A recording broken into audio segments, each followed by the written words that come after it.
The history of the Jews of France deals with the Jews and Jewish communities in France. There has been a Jewish presence in France since at least the early Middle Ages. France was once a center of Jewish learning, but persecution increased as the Middle Ages wore on, including multiple expulsions and returns. Later on, during the French Revolution, France was the first country in Europe to emancipate its Jewish population. But anti-Semitism remained an issue despite legal equality, as illustrated in the Dreyfus Affair of the late 19th century. During World War II, 75% of the Jewish population in France survived the Holocaust. France has the largest Jewish population in Europe and the third largest Jewish population in the world. The Jewish community in France is estimated from a core population of 480,000–500,000 to an enlarged population of 600,000. The French Jewish community is found mainly in the metropolitan areas of Paris, Marseille, Lyon, Strasbourg, and Toulouse.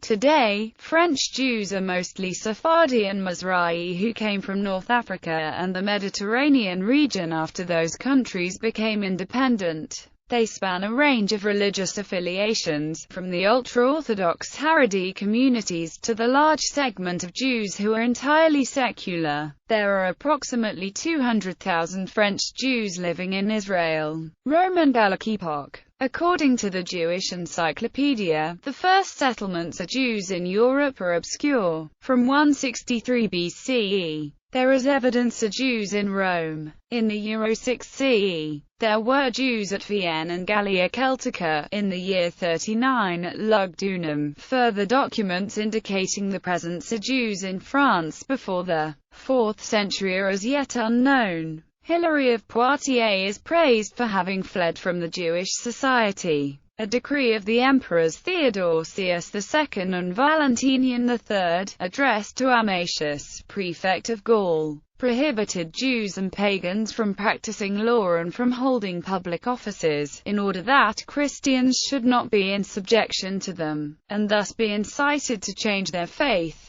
At the funeral of Hilary, Bishop of Arles, in 449, Jews and Christians mingled in crowds and wept, while the former sang psalms in Hebrew. From the year 465 the Church took official cognizance of the Jews. Jews were found in Marseille in the 6th century, at Arles, at Uzes, at Narbonne, at Clermont-Ferrand, at Orleans, at Paris, and at Bordeaux. These places were generally centers of Roman administration, located on the great commercial routes, and there the Jews possessed synagogues. In harmony with the Theodosian Code, and according to an edict addressed in 331 to the Decurions of Cologne by the Emperor Constantine, the internal organization of the Jews seems to have been the same as in the Roman Empire. They appear to have had priests, archisynagogues, patersynagogues, and other synagogue officials. The Jews were principally merchants. They were also tax collectors, sailors, and physicians.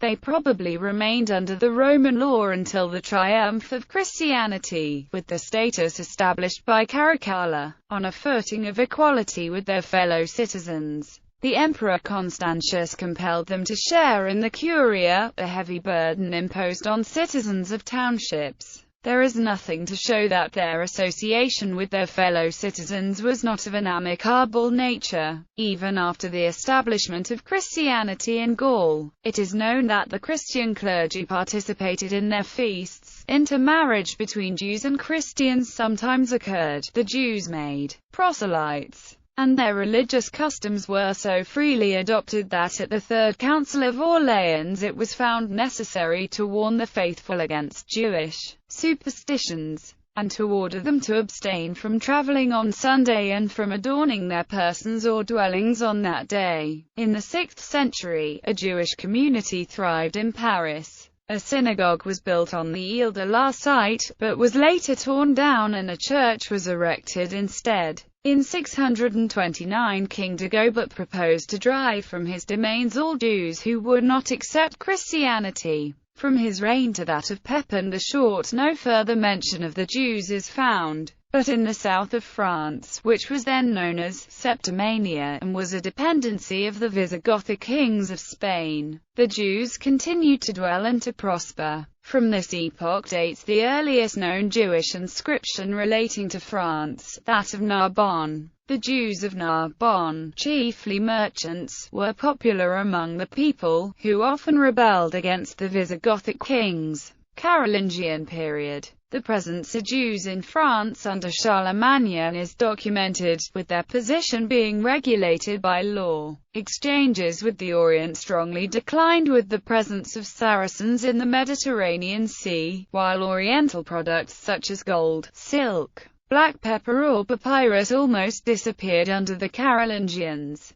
The only real link between the Orient and Occident was ensured by the Radhanites, Jewish traders. A formula for the Jewish oath was fixed by Charlemagne, and Jews were allowed to enter into lawsuits with Christians, and in their relations with the latter were restrained only from making them work on Sunday. Jews were not allowed to trade in currency, wine, or grain. Legally, Jews belonged to the emperor, and could only be tried by him. However, later among the numerous provincial councils which met during Charlemagne's reign, not one concerned itself with the Jewish community, although these had increased in number. Louis le Débonnaire, faithful to the principles of his father, granted strict protection to Jews, to whom he gave special attention in their position as merchants. Louis believed, as his father had, that the Jewish question could be solved with the gentle and gradual conversion of Jews, rather than a forceful and abrupt conversion. According to medieval scholar J. M. Wallace Harrell, many felt this threatened the Christian unity of the empire, which led to the strengthening of the bishops at the expense of the emperor. Saint Agobard of Lyon had many controversies with the Jews of France, and a large proportion of his writing railed against how rich and powerful they were becoming. It has been proposed by some scholars, this power awarded to the Jewish ethnicity is what led to Saint Agobard's involvement in violent revolutions attempting to dethrone Louis the Pious in the early 830s. Lothair and Agobard's entreaties to Pope Gregory IV gained them papal support for the overthrow of Emperor Louis. This in turn led to Saint Agobard's loss of see, upon Louis the Pious's return to power in 834, to the consternation of Rome. There were even unsubstantiated rumors in the period that Louis's second wife Judith was a converted Jew, when she would not accept the ordination for their first child. Jews were engaged in export trade, an instance of this being found in the Jew whom Charlemagne employed to go to Palestine and bring back precious merchandise. Furthermore, when the Normans disembarked on the coast of Narbonnese Gaul, they were taken for Jewish merchants. They boast, says one authority, of buying whatever they pleased from bishops and abbots. Isaac the Jew, who was sent by Charlemagne in 797 with 2 ambassadors to Harun al-Rashid, the 5th Abbasid Caliph, was probably one of these merchants. In the same spirit as in the above-mentioned legends, he is represented as asking the Baghdad Caliph for a rabbi to instruct the Jews whom he had allowed to settle at Narbonne.